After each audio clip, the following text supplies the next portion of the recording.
ഹമാസിൻ്റെ ഉന്മൂലനം അത് മാത്രമാണ് ഇനി ഇസ്രായേലിൻ്റെ ലക്ഷ്യം. അമേരിക്കയും അത് തന്നെയാണ് പറയുന്നത്. പക്ഷേ അമേരിക്ക പറഞ്ഞു തുടങ്ങുമ്പോൾ തന്നെ ഇവിടെ അടിയും തുടങ്ങുന്നുണ്ട്. അമേരിക്ക വെടിനിർത്തൽ അല്ലെങ്കിൽ ഇനി ചർച്ചയ്ക്ക് ശേഷം തീരുമാനം ഉണ്ടായില്ലെങ്കിൽ അടിച്ചാൽ മതിയെന്ന് പറയുമ്പോൾ ഇസ്രായേൽ കയറി അടിക്കുന്നുണ്ട്. എന്താണ് ഇനി ഹമാസിൻ്റെ ഉന്മൂലനം കണ്ടിട്ട് അല്ലെങ്കിൽ പൂർണ്ണമായും അവസാനിപ്പിച്ചിട്ടേ ജൂതർക്ക് സമാധാനമുള്ളൂ? ഹമാസിന്റെ ഉന്മൂലനം തന്നെയാണ്. അതായത് നമ്മൾ സയനിസ്റ്റുകൾ എന്ന് പറയും. അതായത് സയനിസ്റ്റുകൾ എന്ന് പറഞ്ഞാൽ തീവ്ര ജൂതവാദികൾ എന്നൊക്കെ പറയും. ഇവിടെ നമ്മൾ തീവ്ര ഹിന്ദുത്വവാദികൾ എന്നൊക്കെ പറയില്ലേ, അതുപോലെ. അതായത് ഇപ്പൊ തീവ്ര ഹിന്ദുത്വവാദികൾ, അതായത് ഇന്ത്യയിൽ ഹിന്ദുക്കൾ മാത്രം മതി എന്ന് പറയുന്ന ഒരു തരം വിഭാഗം ഉണ്ടല്ലോ, തീവ്ര വലതുപക്ഷം. ഹിന്ദുക്കൾ മാത്രം മതി, ബാക്കി എല്ലാവരും പോകണം. അതുപോലെ ജൂതന്മാർ മാത്രം ഇസ്രായേൽ. അവർ പറയണത് മറ്റവർക്ക് ഇസ്രായേലുണ്ട്, അല്ല മറ്റവർക്ക് പാകിസ്ഥാനും മുസ്ലിം രാഷ്ട്രങ്ങൾ ഒരുപാടുണ്ട്, അവർക്ക് ഇഷ്ടംപോലെ ക്രിസ്ത്യൻ രാജ്യങ്ങളും ഉണ്ട്, ഹിന്ദുക്കൾക്ക് രാജ്യമില്ല, അത് ഇന്ത്യയേ ഉള്ളൂ.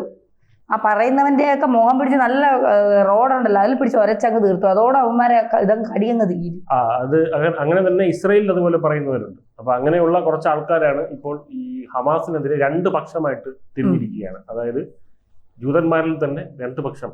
അത് ഇപ്പൊ നെതന്യാഹു നമുക്കറിയാം അവിടുത്തെ വലതുപക്ഷ പാർട്ടിയുടെ നേതാവാണ്. അപ്പോൾ ഈ വലതുപക്ഷ പാർട്ടിയുടെ ഒരു ഇത് വരുമ്പോൾ നമുക്കറിയാം ദേശീയത എന്ന് പറയുന്നത് ഉയർത്തിപ്പിടിക്കുന്നതാണ് വലതുപക്ഷത്തിന്റെ ഒരു രീതി. ഇപ്പൊ നമുക്ക് അമേരിക്കയിലെ മാഗ എന്ന് പറയുന്ന മേക്ക് അമേരിക്ക ഗ്രേറ്റ് അഗെയിൻ, ട്രംപിന്റെ അവരുടെ ദേശീയത ഉയർത്തിപ്പിടിക്കുക എന്നുള്ളതാണ്. നമ്മുടെ Swachh Bharat, make in India, Atmanirbhar Bharat തന്നെയാണ്. അപ്പം വലതുപക്ഷത്തിന്റെ ഒരു അജണ്ട തന്നെയാണ് എപ്പോഴും ദേശീയത എന്ന് പറയുന്നത്. അപ്പൊ ഇവിടെ അവരുടെ ഒരു ദേശീയത ഉയർത്തിപ്പിടിക്കണം. നെതന്യാഹുവിന് തീവ്രത പോരാ എന്നൊക്കെ ഉള്ളതാണ് അവർ പറയുന്നത്. അപ്പോൾ ഈ പക്ഷേ നെതന്യാഹു തീവ്രത തെളിയിക്കുന്നുണ്ട്. അതെങ്ങനെയാണ്? ട്രംപ് ഒരേ സമയം തന്നെ ഞാൻ ഫോണിൽ ഇപ്പോൾ വിളിച്ചോളൂ നെതന്യാഹുവിൻ്റെ അടുത്ത്, ഞാനിപ്പോൾ സംസാരിച്ചു വെടിനിർത്തൽ എന്ന് പറയുമ്പോൾ അവിടെ ഒരു ബോംബ്, 2 ബോംബ്, 3 ബോംബ് എന്നും പറഞ്ഞ് അവിടെ ബോംബുകൾ. അതെ, അങ്ങനെ അവിടെ 24 മരണമാണ് ഇപ്പോൾ റിപ്പോർട്ട് ചെയ്തിരിക്കുന്നത്. ഇസ്രായേലിന് ഈ പറയുന്ന ഒരു തെമ്മാടി രാഷ്ട്രം എന്നൊക്കെ ഉള്ള പേര് നല്ലൊരു പരിധി വരെ വാങ്ങിക്കൊടുത്തത് നെതന്യാഹു തന്നെയാണെന്ന് പറയേണ്ടി വരും. പക്ഷെ അതേസമയം തന്നെ ശക്തമായി ഹമാസിനെതിരെ പോരാടിയതും നെതന്യാഹുവിന്റെ ഭരണകൂടം തന്നെയാണെന്ന് പറയേണ്ടി വരും. ഈ ഒക്ടോബർ 7 എന്ന് പറയുമ്പോൾ നാളത്തെ ദിവസമാണല്ലേ ഒക്ടോബർ 7. അത് ഇപ്പൊ രണ്ടാമത്തെ അതിന്റെ ഒരു 2ാം വർഷം വാർഷികം വരാൻ പോവുകയാണ്. അപ്പൊ അതിന് മുന്നോടിയായിട്ട് ഹമാസിന് കൊടുത്തിരിക്കുന്ന സമയമാണ് കഴിഞ്ഞത് ഞായറാഴ്ച വൈകിട്ട്, അമേരിക്കൻ സമയം ഞായറാഴ്ച വൈകിട്ട് 6. ട്രംപ് ചർച്ചയ്ക്ക് മുന്നേ തന്നെ ഭീഷണിപ്പെടുത്തിക്കൊണ്ടാണ് ചെല്ലുന്നത്. അതായത് സമ്പൂർണ്ണമായിട്ട് അധികാരം ഒഴിഞ്ഞിരിക്കണം, കണകുണ പറഞ്ഞു കഴിഞ്ഞാൽ അടിച്ച് തൊലച്ച് കളയുമെന്നാണ് പറഞ്ഞിരിക്കുന്നത്, നാശമാക്കി കളയുമെന്നാണ് പറഞ്ഞിരിക്കുന്നത്. ഉന്മൂലനം എന്നുള്ള വാക്കാണ് ഉപയോഗിച്ചിരിക്കുന്നത്. അത് വൈപ്പ് ഔട്ട്, അതായത് തുടച്ചു നീക്കം എന്നാണ് പറയുന്നത്. അപ്പൊ അങ്ങനെയാണ് സമാധാന ചർച്ച തുടങ്ങുന്നതിന് മുന്നേ തന്നെ ഹമാസ് ഈ പറയുന്ന ട്രംപ് ഇങ്ങനൊരു അന്ത്യശാസനമായിട്ടാണ് ഈ സമാധാന ചർച്ചയ്ക്ക് തന്നെ പോകുന്നത്. ഇപ്പൊ ഗാസയിൽ സമാധാനം പുലരുമെന്നൊരു പ്രതീക്ഷ ഇപ്പോഴുമുണ്ട്. പക്ഷെ ട്രംപിന്റെ സാന്നിധ്യം അത് പലർക്കും ആശങ്ക ഉണ്ടാക്കുന്നുണ്ട്. അതായത് ട്രംപിന്റെ ഇതിനകത്തുള്ളൊരു സാന്നിധ്യം. കാരണം ട്രംപ് എപ്പോഴാണ് പ്രകോപിപ്പിക്കുന്ന രീതിയിൽ എന്ത് പറയുക എന്നുള്ളത്. കാരണം നമുക്കറിയാം ഒരിക്കലും അമേരിക്കയോടോ ഇസ്രായേലോടോ മുട്ടി നിൽക്കാൻ ശേഷി ഇപ്പോൾ ഹമാസിനില്ല. അവരുടെ എല്ലാ പോരാളികളും തന്നെ ഡൗൺ ആയിരിക്കുകയാണ്. 25,000-ഓളം അവരുടെ ഭടന്മാരെ ഇല്ലാതാക്കി. അവരുടെ തുരങ്കങ്ങൾ, ഈ പലസ്തീനിൽ ഇവർ തുരങ്കങ്ങൾ മാത്രമാണല്ലോ പണിതിട്ടുള്ളത്, ബാക്കിയെല്ലാം ഒന്നും ചെയ്തിട്ടില്ല. അതെ, ഈ തുരങ്കങ്ങളെല്ലാം 70% നിർവീര്യമാക്കി IDF, ഇസ്രായേൽ ഡിഫൻസീവ് ഫോഴ്സ് നിർവീര്യമാക്കിയിട്ടുണ്ട്. അപ്പൊ ഇതൊക്കെ കൊണ്ട് ഇവർക്ക് ഇനി വലിയതായിട്ടൊന്നും ചെയ്യാൻ പറ്റില്ല. പക്ഷേ അമേരിക്ക മനസ്സിലാക്കാത്തൊരു കാര്യമുണ്ട്, അല്ലെങ്കിൽ ട്രംപ് മനസ്സിലാക്കാത്തൊരു കാര്യമുണ്ട്. എന്താണ്? ഹമാസ് അല്ലെങ്കിൽ ലോകത്തെല്ലായിടത്തും ഉള്ള ഇസ്ലാമിക തീവ്രവാദികളുടെ പ്രത്യേകത എന്താണ്? ഇവർ മരണശേഷമുള്ള ജീവിതത്തിൽ വിശ്വസിക്കുന്നവരാണ്. ഇവരോട് നിന്നുകൊണ്ട് നമുക്ക് ആശയപരമായി സംസാരിക്കാൻ കഴിയില്ല. മരണശേഷമുള്ള ആശയപരമായി തോപ്പിക്കാൻ കഴിയില്ല. അവർ വിശ്വസിക്കുന്ന യഥാർത്ഥ ജീവിതം ആരംഭിക്കുന്നത് മരണശേഷമാണ്. അതുകൊണ്ട് ഇവിടുത്തെ ജീവിതം ത്യജിക്കണം, ഇവിടുത്തെ ജീവിതത്തിൽ രക്തസാക്ഷിയാകണമെന്ന് വിശ്വസിക്കുന്ന ആൾക്കാരാണ്. അതുകൊണ്ടാണ് അഫ്ഗാനിസ്ഥാനിൽ നിന്ന് അമേരിക്കയ്ക്ക് എന്ത് ചെയ്യേണ്ടി വന്നത്? പലായനം ചെയ്യേണ്ടി വന്നത്, തിരിച്ചു വരേണ്ടി വന്നത്, അവിടെ മുട്ടുമടക്കേണ്ടി വന്നത്. അപ്പോൾ അത് മനസ്സിലാക്കണം. ചാവേറുകളാണ്. അപ്പോൾ ഒരുപക്ഷെ ഒരു അന്ത്യ പോരാട്ടത്തിന് ഒരുപക്ഷെ വേണമെന്ന് ഇറങ്ങിയിരിക്കും. പാലസ്തീനും വേണ്ട, ഒരു കോപ്പും വേണ്ട, ഇവന്റെയൊക്കെ ഹുങ്കൊന്ന് തീർത്തു കൊടുക്കണം എന്ന് മറ്റേ പിന്നെ പേരെന്തുവാ ഇന്റർനെറ്റ് വിച്ഛേദിച്ചല്ലോ അവന്മാർക്ക്, പലസ്തീനില് താലിബാനില്. താലിബാൻ, അത് അഫ്ഗാനിസ്ഥാൻ. അത് അവരവരുടെ ഇപ്പൊ അവരവരുടെ ലോകത്ത് ഇപ്പൊ വേറെ ആർക്ക് ശല്യമൊന്നുമില്ലല്ലോ. അവരവരുടെ ലോകത്ത് അവരവരുടെ ഹോറികളൊക്കെ ആയിട്ട് അവരങ്ങ് ജീവിച്ചു പോവുകയാണ്. വേറെ പ്രശ്നമൊന്നുമില്ല. ഇതങ്ങനെയല്ലല്ലോ. പലസ്തീനിലെ ഹമാസ് എന്ന് പറയുന്നത് അങ്ങനെയല്ലല്ലോ. ഹമാസ് ഇപ്പോ ഈ പറയുന്ന പോലെ ഹമാസ് ഇവിടുന്ന് പോയാൽ എങ്ങോട്ട് പോകുമെന്നുള്ള ആൾക്കാർക്ക് ഒരു പേടിയുണ്ട് അല്ലേ?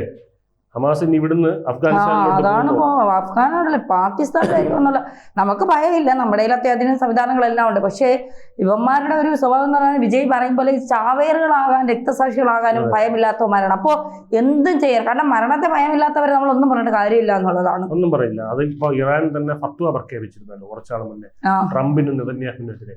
അപ്പൊ അന്ന് ഈ നമ്മളെല്ലാം പരിഹസിച്ച് ചിരിച്ചു.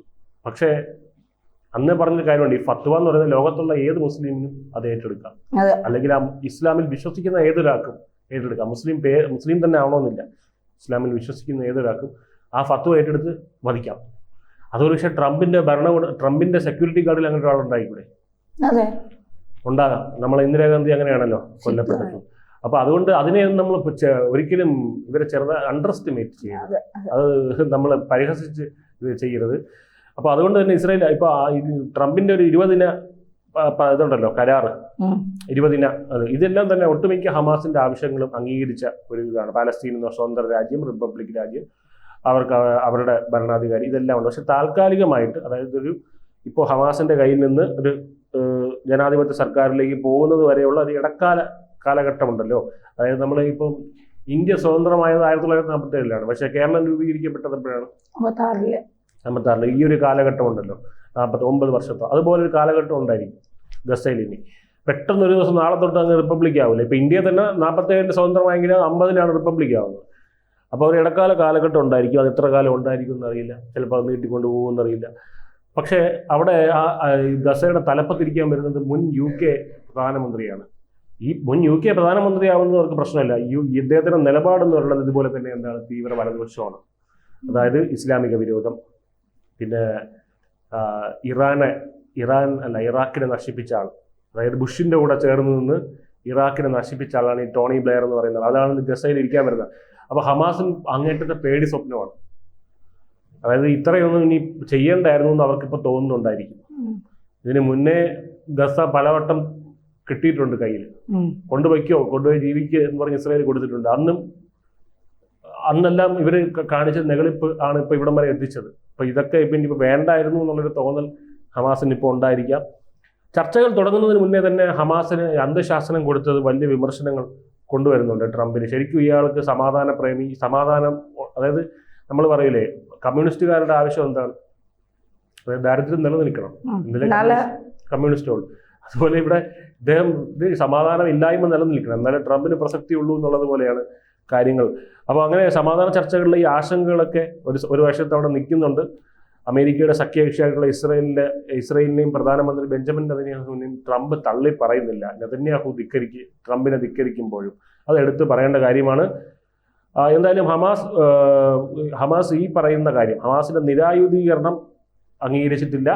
2 ടോണി ബ്ലെയർ അവിടെ വരുന്നതും അംഗീകരിച്ചിട്ടില്ല. മറ്റൊരു പാലസ്തീൻ അല്ലാത്ത ഒരാൾക്ക് കൊടുക്കുന്നത് അവർ അംഗീകരിച്ചിട്ടില്ല. അപ്പോൾ അത് എന്താവും എന്നുള്ളത് നമ്മൾ കാത്തിരുന്ന് കാണേണ്ട കാര്യമാണ്. സമാധാന നീക്കങ്ങൾക്കിടയിലുള്ള ഇസ്രായേൽ മന്ത്രിയുടെ ഒരു ഭീഷണി ഇവിടെ വന്നിട്ടുണ്ട്. തീവ്ര വലതുപക്ഷമായിട്ടുള്ളൊരു മന്ത്രിയുണ്ട് അവിടെ, ഇറ്റാമർ ബെൻ ഗ്വിർ എന്ന് പറയുന്ന. അദ്ദേഹം വന്നിട്ട് പറയുന്നത് ഈ കൈമാറ്റം ബന്ദികളെ തിരിച്ച് കിട്ടിക്കഴിഞ്ഞാൽ, ട്രംപ് പറഞ്ഞ എന്താണ്, ബന്ദികളെ തിരിച്ചു തന്നോണം, ഇതിനിടയ്ക്ക് കണവണ കാണിച്ചു കഴിഞ്ഞാൽ തീർക്കും എന്നുള്ളതാണ്. പക്ഷെ ഇദ്ദേഹം പറയുന്നത് അങ്ങനെയല്ല, ബന്ദികളെ വാങ്ങിച്ചിട്ട് തീർക്കുക, വേറെ ചോദ്യമൊന്നും വേണ്ട, തീർക്കുക എന്നുള്ളതാണ്. അങ്ങനെ തീർത്തില്ലെങ്കിൽ താൻ മന്ത്രിസഭയിൽ നിന്ന് രാജിവെക്കും എന്നാണ് പറഞ്ഞിരിക്കുന്നത്.